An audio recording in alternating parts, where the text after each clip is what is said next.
نحمدہ و نصلی علی رسولہ الکریم اما بعد فاعوذ باللہ من الشیطان الرجیم بسم اللہ الرحمن الرحیم۔ سورۃ الفاتر کی آیت نمبر 15 سے آج کے سبق کا آغاز کریں گے۔ رب اشرح لی صدری ویسر لی امری واحلل عقدۃ من لسانی یفقہوا قولی رب زدنی علما رب زدنی علما رب زدنی علما۔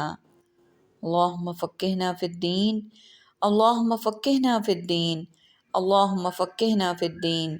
اعوذ باللہ السمیع العلیم من الشیطان الرجیم من حمزہ ونفخہ ونفثہ۔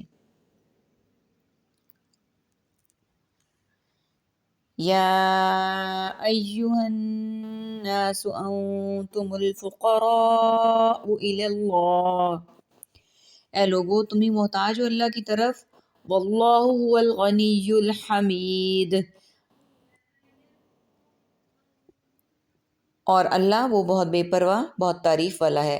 ان یشأ یذہبکم ویأتی بخلق جدید، اگر وہ چاہے تو لے جائے تمہیں اور وہ لے آئے نئی مخلوق۔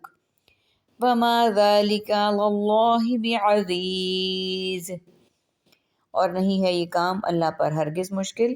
ولا تزر وازرۃ وزر اخری، اور نہیں بوجھ اٹھائے گی کوئی بوجھ اٹھانے والی جان بوجھ کسی دوسری کا۔ اے لوگو تم ہی محتاج ہو اللہ کی طرف، اللہ ہی بہت بے پرواہ بہت تعریف والا ہے۔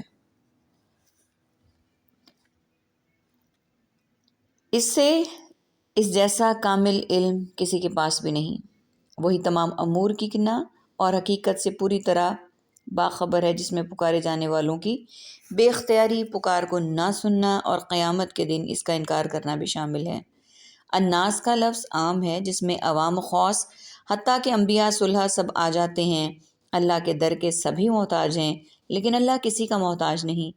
وہ اتنا بے نیاز ہے کہ سب لوگ اگر اس کے نافرمان ہو جائیں تو اس سے اس کی سلطنت میں کوئی کمی، اور سب اس کے اطاعت گزار بن جائیں تو اس سے اس کی قوت میں زیادتی نہیں ہوگی، بلکہ نافرمانی سے انسانوں کا اپنا ہی نقصان ہے، اس کی عبادت اور اطاعت سے انسان کا اپنا ہی فائدہ ہے، یعنی محمود ہے اپنی نعمتوں کی وجہ سے، بس ہر نعمت جو اس نے اپنے بندوں پر کی ہے اس پر وہ حمد و شکر کا مستحق ہے۔ آیت نمبر 16 کو دیکھ لیتے ہیں۔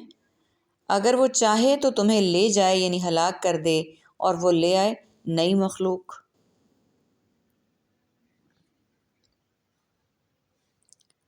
یہ بھی اس کی شان بے نیازی ہی کی ایک مثال ہے کہ اگر وہ چاہے تو تمہیں فنا کے گھاٹ اتار کر تمہاری جگہ ایک نئی مخلوق پیدا کر دے جو اس کی اطاعت گزار ہو، اس کی نافرمان نہیں، یا یہ مطلب ہے کہ ایک نئی مخلوق اور نیا عالم پیدا کر دے جس سے تم نا آشنا ہو۔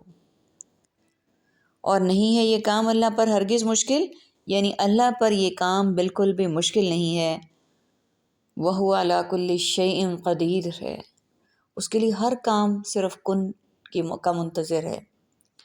آیت نمبر 18، اور نہیں بوجھ اٹھائے گی کوئی بوجھ اٹھانے والی جان کسی دوسری جان کا بوجھ۔ وَإِن تَدْعُ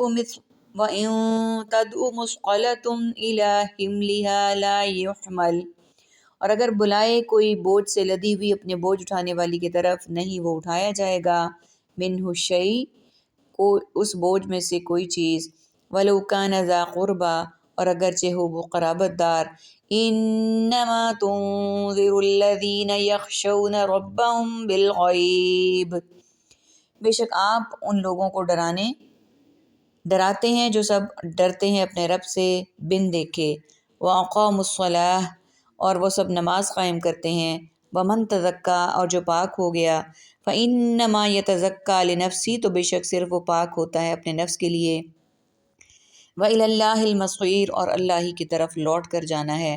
وَمَا يَسْتَوِي، اور نہیں وہ برابر ہو سکتا۔ وَمَا يَسْتَوِي الْأَعْمَىٰ وَالْبَصِيرُ، نابینا اور دیکھنے والا۔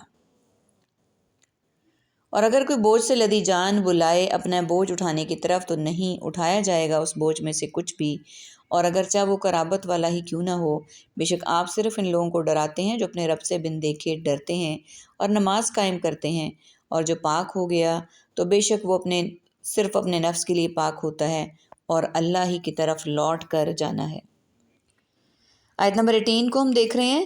ہاں، جس نے دوسروں کو گمراہ کیا ہوگا وہ اپنے گناہوں کے بوجھ کے ساتھ ان کے گناہوں کا بوجھ بھی اٹھائے گا، جیسا کہ آیت وَلَا يَحْمِلُنَّ أَثْقَالَهُمْ وَأَثْقَالًا مَعَ أَثْقَالِهِمْ، سورہ عنکبوت 29۔ وہ ضرور اپنا بوجھ اٹھائیں گے اپنے بوجھوں کے ساتھ ان کا بوجھ بھی۔ اور حدیث من سن فی الاسلام سنة سیئة کان علیہ وزرها عمل بها من بعدی، صحیح مسلم کی حدیث 69۔ جس نے کوئی برا طریقہ جاری کیا اس پر برے فعل کا بوجھ ہوگا اور ان تمام لوگوں کا بوجھ بھی ہوگا جنہوں نے اس کے بعد اس پر عمل کیا۔ اس سے واضح ہے لیکن دوسرے کا بوجھ بھی در حقیقت ان کا اپنا ہی بوجھ ہے اور انہی نے ان دوسروں کو گمراہ کیا تھا۔ مثقلہ ایو نفس مثقلہ، ایسا شخص جو گناہوں کے بوجھ سے لدا ہوگا اور وہ اپنا بوجھ اٹھانے کے لیے اپنے رشتہ دار کو بلائے گا تو وہ آمادہ نہیں ہوگا۔ یعنی تیرے انداز و تبلیغ کا فائدہ انہی لوگوں کو ہو سکتا ہے، گویا تو انہی کو ڈراتا ہے ان کو نہیں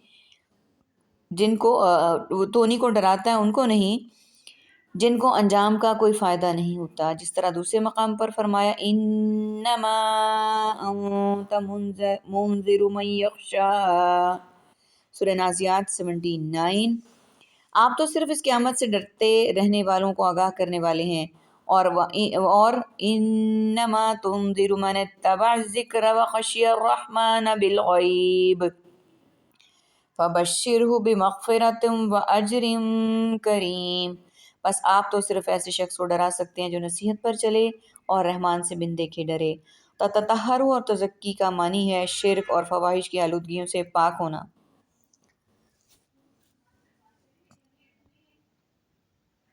اور نہیں برابر ہو سکتا اندھا اور دیکھنے والا۔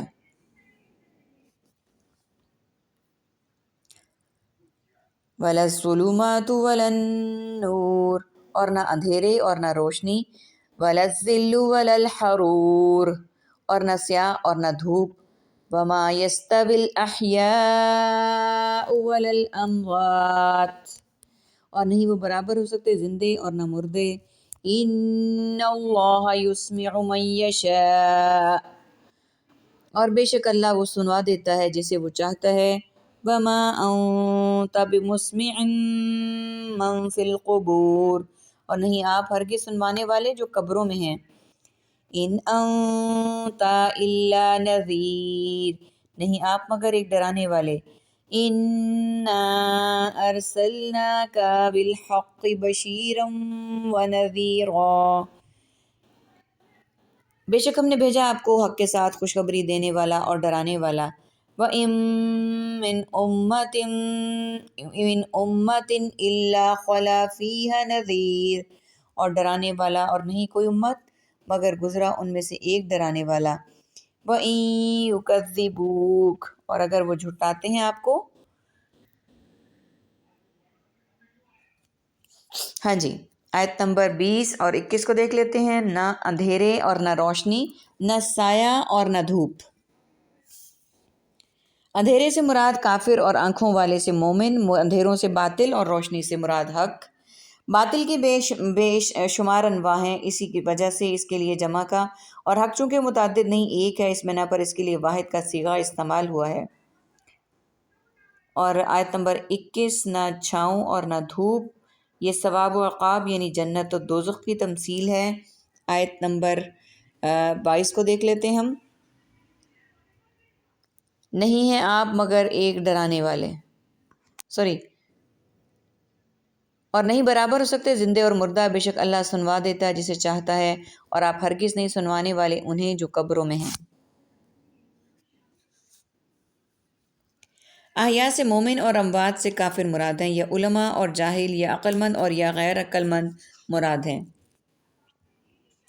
یعنی جسے اللہ ہدایت سے نوازنے والا ہوتا ہے اور جنت اس کے لیے مقدر ہوتی ہے، اسے حجت و دلیل سننے اور اسے پھر قبول کرنے کی توفیق دے دیتا ہے۔ یعنی جس طرح قبروں میں مردہ اشخاص کو کوئی بات سنائی نہیں جا سکتی، اسی طرح جن کے دلوں کو کفر نے موت سے ہمکنار کر دیا ہے، اے پیغمبر تو انہیں حق کی بات نہیں سنا سکتا۔ مطلب یہ ہوا جس طرح مرنے اور قبر میں دفن ہونے کے بعد مردہ کوئی فائدہ نہیں اٹھا سکتا، اسی طرح کافر اور مشرک جن کی قسمت میں بدبختی لکھی ہے، دعوت و تبلیغ سے انہیں کوئی فائدہ نہیں ہوتا۔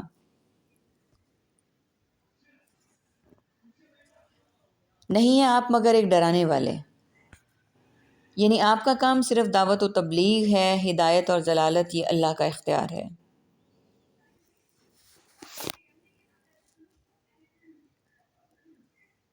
بے شک ہم نے بھیجا آپ کو حق کے ساتھ خوشخبری دینے والا اور ڈرانے والا بنا کر، اور نہیں ہوئی کوئی امت مگر ضرور گزرا ان میں سے ایک ڈرانے والا۔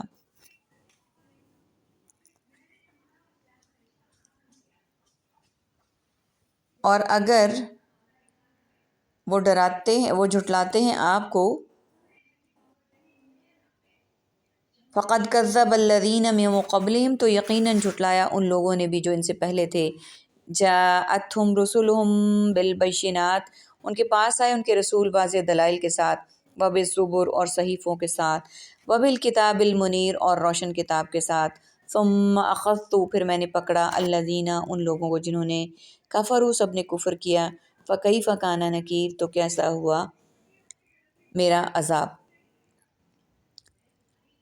تو یہ کوئی نئی بات نہیں، یقیناً جھٹلایا ان لوگوں نے بھی جو ان سے پہلے تھے، ان کے پاس آئے تھے ان کے رسول واضح دلائل کے ساتھ اور صحیفوں کے ساتھ اور روشن کتاب کے ساتھ،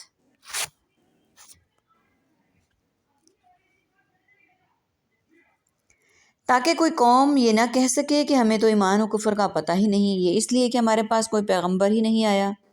علاوہ ازیں اللہ نے ہر امت میں نبی بھیجا، جس طرح دوسرے مقام پر بھی فرمایا وَلِكُلِّ قَوْمٍ ہاد وَلِكُلِّ قَوْمٍ ہاد ہر قوم کے لیے ہادی آیا، وَلَقَدْ بَعَثْنَا فِي كُلِّ أُمَّةٍ رَسُولًا اور ہم نے ہر امت میں رسول بھیجا۔